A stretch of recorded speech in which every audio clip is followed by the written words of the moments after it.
ರಾಜ್ಯದ ಜನಕ್ಕೆ, ಬೆಂಗಳೂರಿನ ಜನಕ್ಕೆ ಕ್ಲಾರಿಫಿಕೇಶನ್ ಆಗಬೇಕು, ಸತ್ಯ ಏನು ಅನ್ನೋದು ಗೊತ್ತಾಗಬೇಕು ಅನ್ನೋದಕ್ಕೆ ಫೇರ್ ಫಿಕ್ಸೇಷನ್ ಕಮಿಟಿಯ ರಿಪೋರ್ಟ್ನ ಕೆಲವು ಪ್ರಮುಖ ಅಂಶಗಳನ್ನು ಮಾಧ್ಯಮದ ಎದುರುಗಡೆ ಇಡಬೇಕು ಅನ್ನೋದಕ್ಕೆ ಇವತ್ತು ನಿಮ್ಮ ಎದುರುಗಡೆ ಮಾತನಾಡ್ತಾ ಇದ್ದೀನಿ. ಇದಕ್ಕೆ ಪರಿಹಾರ ಒದಗಿಸೋದು ಹೇಗೆ ಅನ್ನೋದ್ರ ಕಡೆಗೂ ಕೂಡ ರಾಜ್ಯ ಸರ್ಕಾರಕ್ಕೆ ಒಂದೆರಡು ಅಂಶಗಳನ್ನು ಕೂಡ ತಿಳಿಸುವಂಥದ್ದಿದೆ.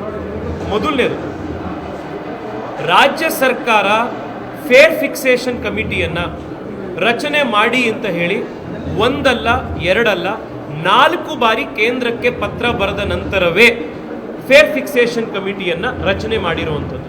ಇದು ಮೊದಲನೇದು.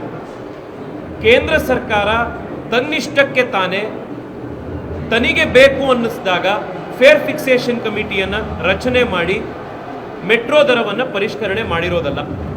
ರಾಜ್ಯ ಸರ್ಕಾರ ಪದೇ ಪದೇ ಪತ್ರವನ್ನು ಬರೆದಿರೋದಕ್ಕೋಸ್ಕರ ಕೇಂದ್ರ ಸರ್ಕಾರದ ಫೇರ್ ಫಿಕ್ಸೇಷನ್ ಕಮಿಟಿ ರಚನೆಯ ಅನಿವಾರ್ಯತೆ ಬಂದಿತ್ತು.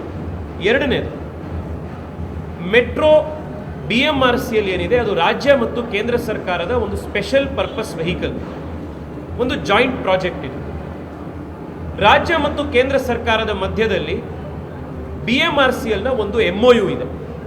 ಆ MOU ಅಲ್ಲಿ ಫೇರ್ ಫಿಕ್ಸೇಷನ್ ಅನ್ನುವಂಥದ್ದು ಪ್ರೈಮರಿಲಿ ರಾಜ್ಯ ಸರ್ಕಾರದ ಜವಾಬ್ದಾರಿ. ಇದು ನಾನು ನಿಮಗೆ ಕಾಪಿಗಳನ್ನು ಕೂಡ ಕೊಡೋನಿದ್ದೇನೆ. ಇದರಲ್ಲಿ ರಾಜ್ಯ ಸರ್ಕಾರದ ಆಬ್ಲಿಗೇಷನ್ ಏನು ಅನ್ನುವಂಥದ್ದು ಭಾಳ ಸ್ಪಷ್ಟವಾಗಿದೆ. ಪ್ಯಾರಾಗ್ರಾಫ್ 12.32 ಇದರಲ್ಲಿ ಏನು ಹೇಳುತ್ತೆ? To make statutory institutional arrangement for periodic fare revision for not only proposed metro but also for other competing modes excluding suburban railway, ಇದನ್ನು ಬರೆದಿದ್ದಾರೆ. ನೆಕ್ಸ್ಟು BMRCL ಆಬ್ಲಿಗೇಷನ್ ಏನು? ಪೀರಿಯಾಡಿಕ್ ಫೇರ್ ಫಿಕ್ಸೇಷನ್ ಮಾಡುವಂಥದ್ದು, ರಿವಿಷನ್ ಮಾಡುವಂಥದ್ದು BMRCLನ ಕರ್ತವ್ಯ. ಇಂಪ್ಲಿಮೆಂಟ್ ಫೇರ್ ರಿವಿಷನ್ ಫ್ರೇಮ್ವರ್ಕ್ ಆಪರೇಷನಲ್ಲಿ, ಇದೆಲ್ಲವೂ. Central government obligation ಏನು? ಇಲ್ಲೇ ಬರೀತಾರೆ.